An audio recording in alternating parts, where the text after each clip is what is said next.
this episode of Singing the Past to Life, we hear of wayward wenches, flighty damsels, defiant doxies, rebellious wives, and unruly lasses.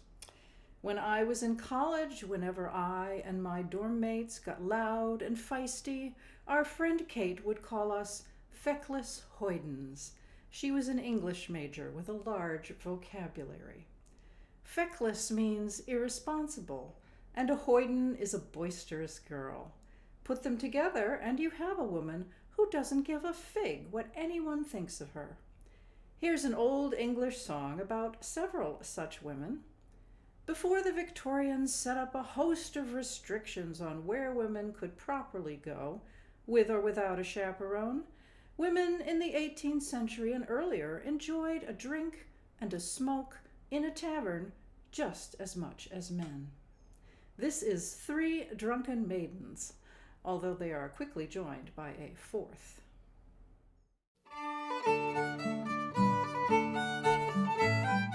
There were three drunken maidens came from the Isle of Wight. They drunk from Monday morning nor stopped till Saturday night. When Saturday night did come, my boys, they wouldn't then go out. These three drunken maidens, they pushed the jug about. Then up comes bouncing Sally, her cheeks as red as a bloom. Move up, me jolly sisters, and give young Sally some room, for I'll be your equal before that we go out. These four drunken maidens, they push the jug about. There's woodcock and pheasant, there's partridge and hare, there's all sorts of dainties, no scarcity was there. There's 40 quarts of ale, my boys, they fairly drunk them out. These four drunken maidens, they push the jug about.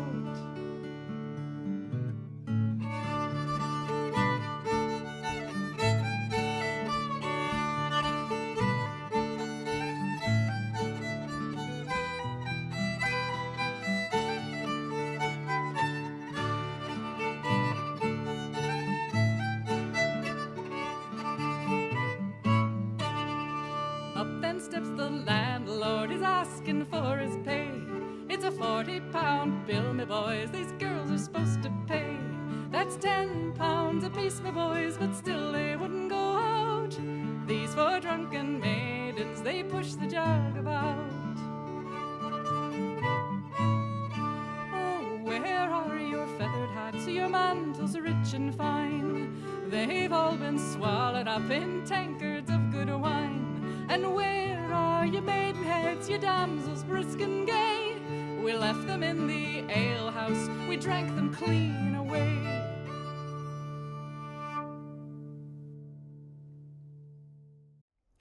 Women have been told to shut up and behave for centuries. In Western societies, they were increasingly hemmed in throughout the 19th century, with limited access to education or professions. They were to stay at home as much as possible, and when out in public, be quiet and meek. They were to avoid any conflict or public attention, and always be ready to defer, soothe, and apologize. Their bodies were considered an invitation for men to sin, so they were wrapped in many layers from head to toe. A girl was expected to obey her parents, especially her father, and when he handed her over to a husband, she was to obey him as her lord and master. She swore to do that in her wedding vows.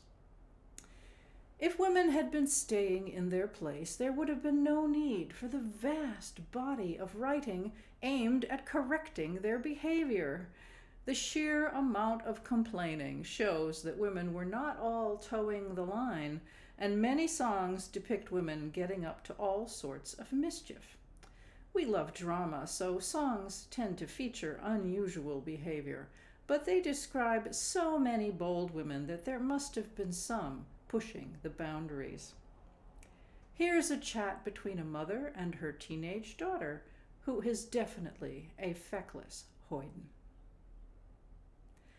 Mother, I long to be married, I long to be a bride, I long to be with that young man forever by his side, forever by his side. Oh, how happy I would be, for I'm young and merry and oh so weary of my virginity. Daughter, I was 20 before I was wooed, and many a long and weary mile I carried my maidenhood. Well, mother, that may be, but it's not the case with me, for I'm young and merry and oh so weary of my virginity. Whistle, daughter, whistle, and you shall have a sheep. I cannot whistle, mother dear, but I can sadly weep. My maidenhood does grieve me, it fills my heart with fear. Oh, it is a burden, a heavy burden, it's more than I can bear. Whistle, daughter, whistle, and you shall have a cow. I cannot whistle, mother dear, I fear I don't know how. My maidenhood does grieve me, it fills my heart with fear. Oh, it is a burden, a heavy burden, it's more than I can bear. Whistle, daughter, whistle, and you shall have a man. Oh, you nasty, impudent jade, what makes you whistle now? Well, I'd rather whistle for a man than either sheep or cow. You nasty, impudent jade, I will pull your courage down. Take off your silk and satin things, put on your working gown. I'll send you to the fields, a-tossin' of the hay, with the fork and rake the hay to make, and then hear what you say. Mother, don't be so cruel to send me to the fields, where young men may entice me, and to them I may yield. For it's quite widely known I am not too young grown, and it is a pity a girl so pretty as I should live alone. Well, this song from Scotland, The Shepherd Lad, is based on Child Ballad 112, The Baffled Knight. He is baffled because his excellent behavior is met with disdain by a lady he discovers skinny dipping. And he notes that this is hoydenish behavior and she ought to be home sewing. We hear the standard phrases of folk songs: a fine May morning, a milk-white steed, and at her father's gate she turls at the pin. A turling pin was an old Scottish doorbell, a serrated rod that rattled when you pulled on a ring. Let us hear the tale of the shepherd lad.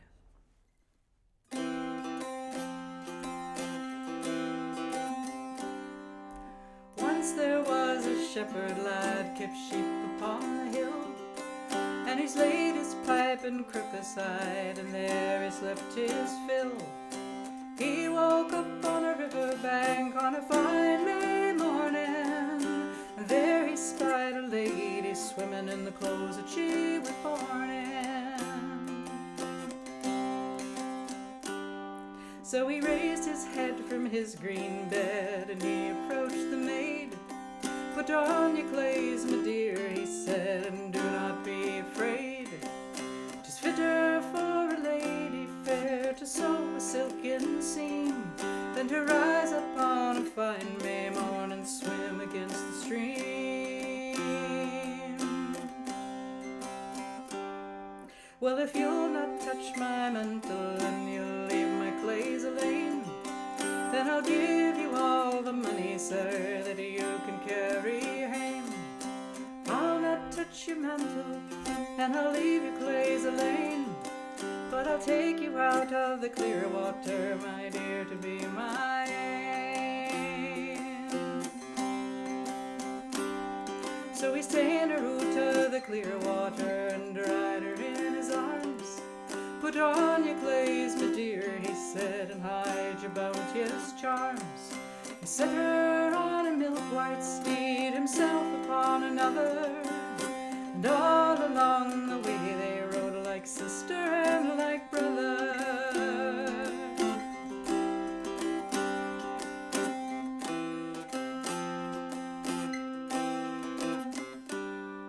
They rode up to her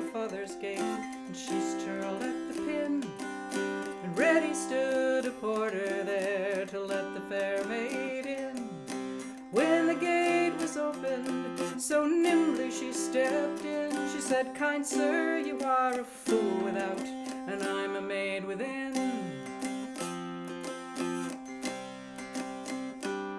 So fare thee well, my modest boy, I thank you for your care. But had you done as you desired, I'd never left you there. I will sew no silken seam on a fine May morning. You can bide your time till your time runs out, so take this as fair warning.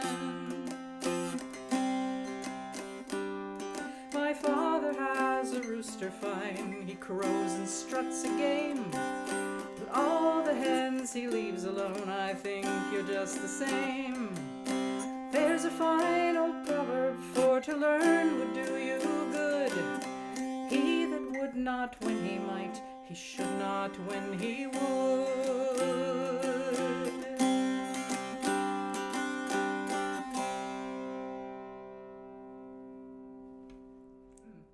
What's a fellow to do? If he behaves badly, she may fly into a rage and reject him. But if he behaves well, she may not respect him. I like the message that a woman can enjoy a roll in the hay as much as a man. In the 1880s, a man named Francis Child published a collection of English and Scottish ballads. He noticed that the same plots appeared with variations, so he numbered the plots. He got up to 305. Child Ballad 200 is The Raggle-Taggle Gypsy, in which a newlywed lady leaves the lap of luxury, lured by a handsome gypsy. But there are no lightning bolts or divine retribution for her behavior. Her only hardship is the life she has freely chosen, to sleep on the hard ground instead of in a feather bed, and she accepts that to be with her true love. Let's hear about this scandalous affair, which surely must have happened at least once. There were 3 gypsies came to my door. Downstairs ran this a lady, oh. One sang high and the other sang low, and the other sang bonny, bonny Biscay, oh. Then she pulled off her silk finish gown and put on hose of leather, oh. The ragged, ragged rags all around our door, she's gone with the draggle-taggle gypsies, oh. It was late last night when my lord came home, inquiring for his lady, oh. The servants swore on every hand, she's gone with the raggle-taggle gypsies, oh. Go saddle to me my milk-white steed, go fetch me my pony, oh. I shall ride to seek my bride, who's off with the raggle-taggle gypsies, oh. Oh, he rode high and he rode low, he rode through woods and copses, oh. He rode till he came to an open field, and there he espied his lady, oh. What makes you leave your house and land? What makes you leave your money, oh? What makes you leave your own wedded lord to go with the raggle-taggle gypsies, oh? Oh, what care I for my house and land? What care I for my money, oh? What care I for my new wedded lord? I'm off with the raggle-taggle gypsies, oh. Last night you slept on a goose feather bed, the sheets turned down so bravely, oh. Tonight you'll sleep in a cold open field, along with the raggle-taggle gypsies, oh. Oh, what care I for my goose feather bed, sheets turned down so bravely, oh. Tonight I'll sleep with my own true love, along with the raggle-taggle gypsies, oh.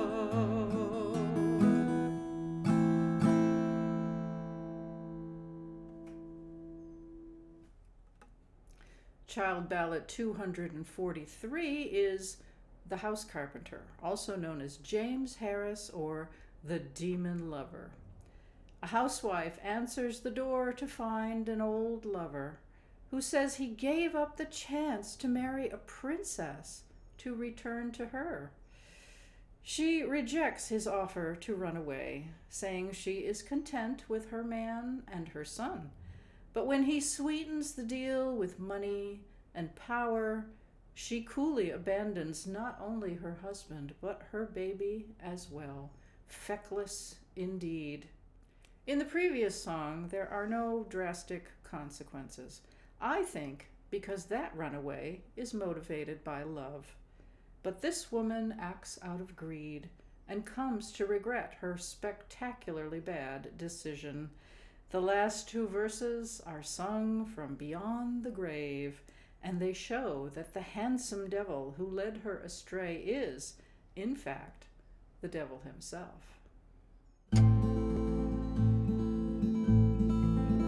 Well met, my own true love. Well met, cried he.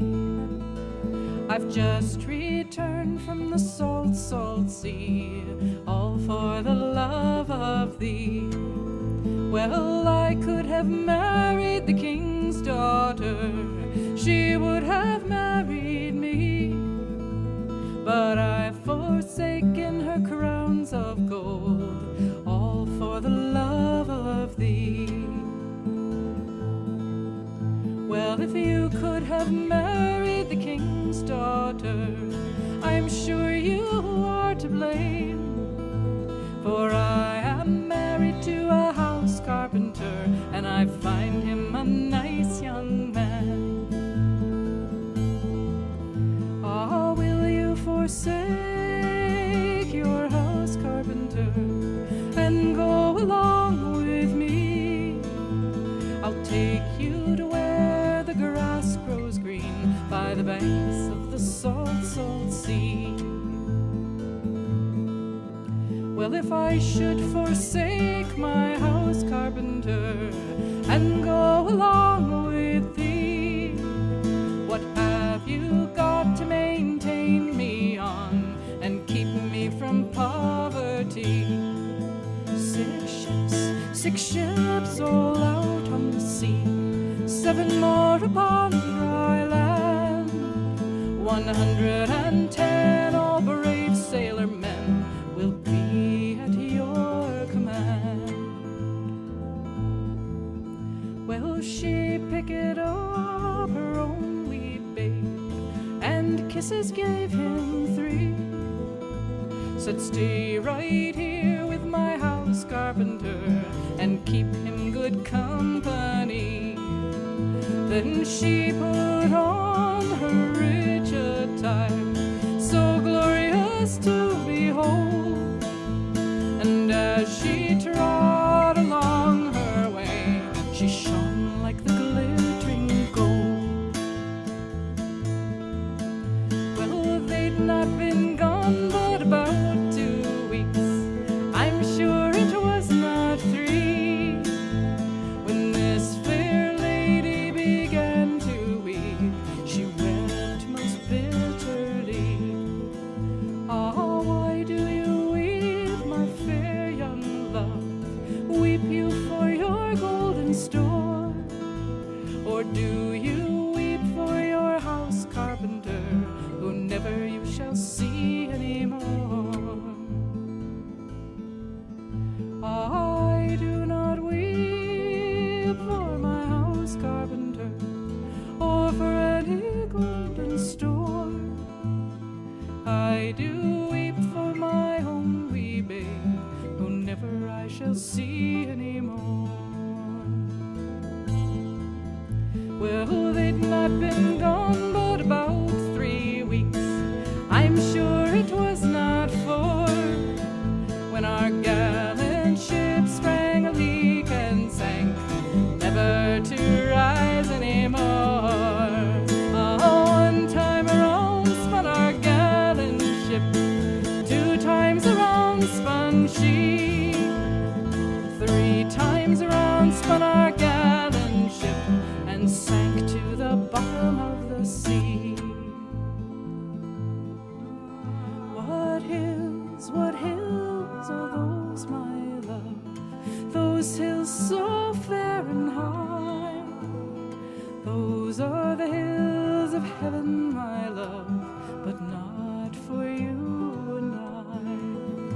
And what hills are those, my love, those hills so dark and low?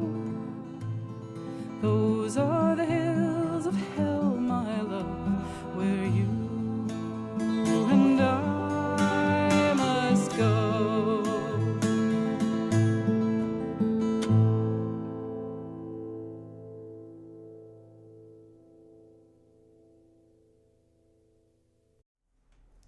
During the Middle Ages, depictions of the devil usually showed him wearing striped clothing, if he wore anything at all.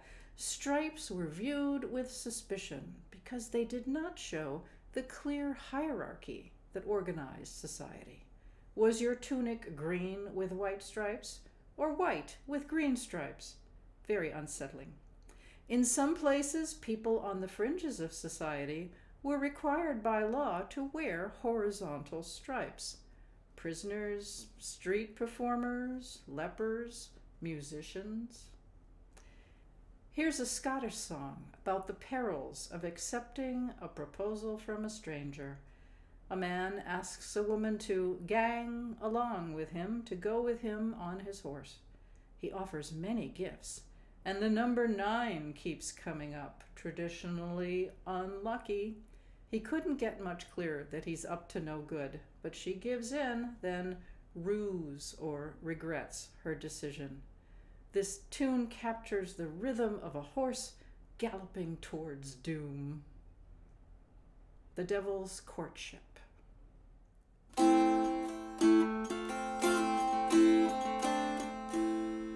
I'll buy you a pennyworth of pins, if that be the way true love begins. If you'll gang along with me, my dear, if you'll gang along with me, you can keep your pennyworth of pins, though that be the way true love begins. For I'll never gang with you, my dear, I'll never gang with you. I'll buy you a brass snuff box, 9 times open, 9 times locked. If you'll gang along with me, my dear, if you'll gang along with me, you can have your brass snuff box, 9 times open, 9 times locked. For I'll never gang with you, my dear, I'll never gang with you. I'll buy you a silken gown with 9 stripes up and 9 stripes down. If you'll gang along with me, my dear, if you'll gang along with me, you can keep your silken gown with 9 stripes up and 9 stripes down. For I'll never gang with you, my dear, I'll never gang with you. I'll give you a chest of gold to comfort you when you are old. If you'll gang along with me, my dear, if you'll gang along with me. These are fine words you say, so mount up, lad, you've won the day. I'll gang along with you, my dear, I'll gang along with you.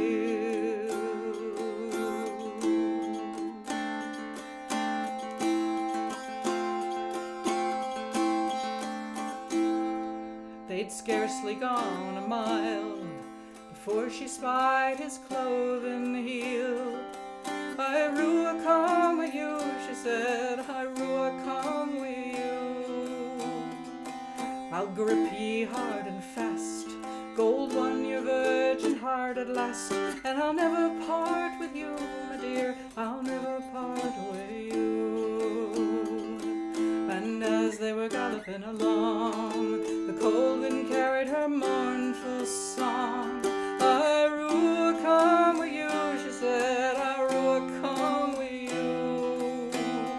I rue a come with you, she said, I rue a come with you.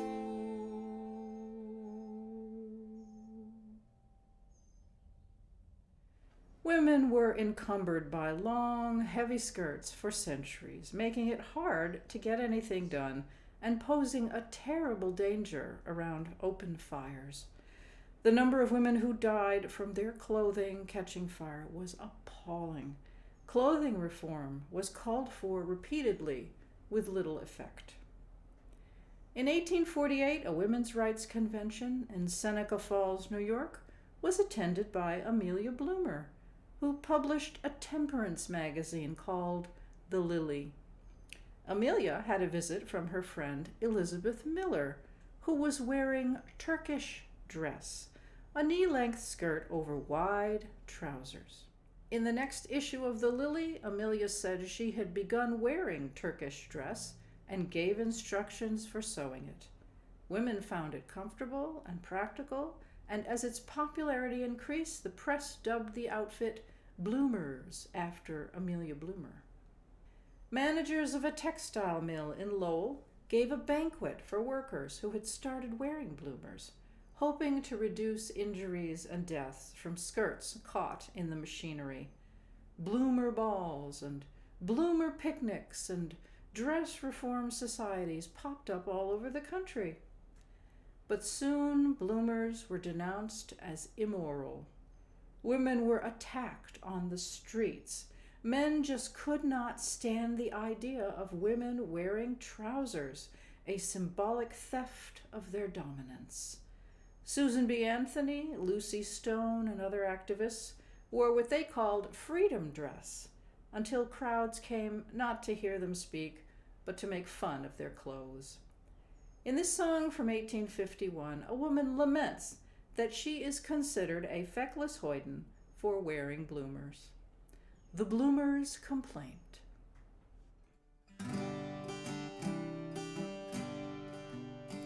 Dear me, what a terrible clatter they raise, because that old gossip, Dame Rumor, declares with her hands lifted up in amaze that I'm coming out as a bloomer. I'm coming out as a bloomer. I wonder how often these men must be told when a woman a notion once seizes. However they ridicule, lecture, or scold, she'll do after all as she pleases. She'll do after all as she pleases. They know very well that their own fashions change with each little change of the season. But oh, we are monstrous and dreadful and strange, and out of all manner of reason, out of all manner of reason.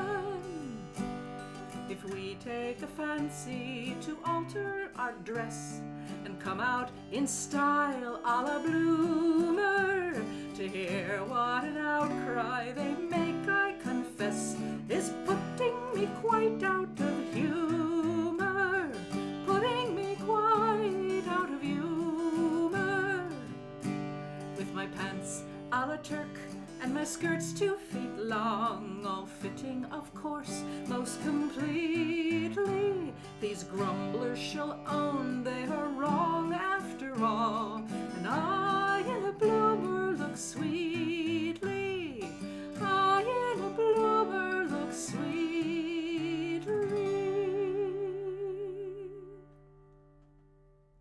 In Western states, the sheer practicality of bloomers kept them popular, and in the 1890s, the coming of the bicycle made bloomer outfits popular and accepted. During the First World War, women worked in munitions plants, drove streetcars, and did a multitude of jobs that men did before they left to fight. They were not denounced as feckless hoydens, and attempts to push them back into the kitchen after the war were not entirely successful. Old restrictions fell by the wayside after the war. Women discarded their corsets, cut their hair, wore thin, short dresses, took up smoking, and drank and danced with vigor. I will end with a song about one of my favorite feckless hoydens, Alice Roosevelt, Teddy's oldest daughter. She arrived in the White House in 1901 at age 17, along with 5 siblings. They had a ridiculous number of pets: a small bear named Jonathan Edwards, Josiah the badger, Bill the lizard, Eli Yale the parrot, Baron Spreckle the hen, Maud the pig, a rabbit named Peter, of course, and guinea pigs named Admiral Dewey, Dr. Johnson, Bishop Doane, Fighting Bob Evans, and Father O'Grady. Alice often carried around her pet garter snake, Emily Spinach, so named because she was as green as spinach and as thin as Alice's Aunt Emily. Forbidden from smoking in the White House, Alice went up on the roof and smoked as much as she liked. She wore trousers, a most scandalous wardrobe choice. She drove a car by herself and gallivanted around without a chaperone. She danced and snuck whiskey into dry parties. Her rebellious streak exasperated her father, who once said, "I can be President of the United States, or I can attend to Alice, but I cannot possibly do both." In 1906, at age 22, Alice married Nicholas Longworth in the White House, wearing a creamy satin gown with a silvery train. The sleeves of her dress were made of lace from her mother's wedding gown. Her mother, Alice, had been gone since 1884, when poor Teddy lost both his wife and his mother on the same day. Little Alice was only 2 days old when her mother died. Teddy married Edith Roosevelt in 1886, a relative he'd known since childhood, and had 5 more children. Teddy breathed a sigh of relief that Alice was safely married, but she was far from tamed. She was banned from the Taft White House after she buried a voodoo doll of Mrs. Taft in the front lawn. President Wilson also banished her after she made a lewd comment about him in public. She also said that Calvin Coolidge looked as if he'd been weaned on a pickle. Alice often wore her favorite color, a light blue-gray that became known as Alice Blue. In 1919, songwriters Joseph McCarthy and Harry Tierney wrote about a dress of that color. In the chorus, it says, "In manner of fashion I'd frown," meaning that, like models, the wearer would put on a stern face to seem more sophisticated and aloof. But the world was smiling all around at the sight of her clearly in love with her dress. "I made myself this gown of Alice Blue, and it includes lace from my mother's wedding gown." Here is Alice Blue Gown.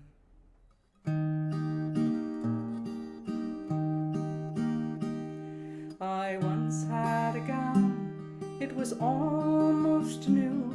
Oh, the daintiest thing, it was sweet Alice Blue, with a little forget-me-nots placed here and there. When I had it on, I walked on the air, and it wore, and it wore, and it wore, till it went, and it wasn't no more. In my sweet little Alice Blue gown, when I first wandered down into town, I was both proud and shy, as I felt every eye, and in every shop window I'd primp passing by, then in manner of fashion I'd frown. But the world seemed to smile all around, till it wilted. I wore it, I'll always adore it, my sweet little Alice Blue gown. The little silkworms that made silk for that gown just made that much silk and then crawled in the ground, for there never was anything like it before, and